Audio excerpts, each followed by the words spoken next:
Le fait que la prostituée de Babylone soit mentionnée comme un mystère signifie que nous ne pouvons pas être complètement certains de son identité. Le passage de 2 Thessaloniciens 2, 3, 4, Daniel 9, 27 nous donne cependant quelques indices. Apocalypse 17, 9 explique: il faut pour cela un esprit sage. Les 7 têtes sont 7 montagnes sur lesquelles la femme est assise. De nombreux commentateurs lisent ce passage à l'Église catholique romaine, car dans l'Antiquité, la ville de Rome était connue sous le nom de la ville aux 7 collines, car 7 collines proéminentes entouraient la ville. Cependant, le verset 10 explique ensuite que les 7 collines représentent 7 rois au royaume, dont 5 sont tombés, un qui est et un qui est à venir. Par conséquent, la prostituée de Babylone ne peut pas se référer exclusivement à Rome.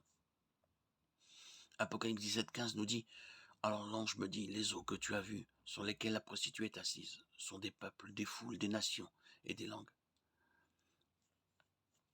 La prostituée de Babylone aura une grande influence mondiale sur les peuples et les nations. Les versets 10 à 14 décrivent une série de 8 puis de 10 rois qui s'affilieront à la bête. La prostituée de Babylone aura à un moment donné le contrôle de ces rois. Apocalypse 17, 18. Mais à un moment donné, les rois se retourneront contre elle et la détruiront. Apocalypse 17, 16. Alors le mystère de la prostituée de Babylone peut-il être résolu? Oui, au moins en partie. La prostituée de Babylone est un système mondial maléfique contrôlé par l'Antéchrist durant les derniers jours avant le retour de Jésus. La prostituée de Babylone a également des connotations religieuses.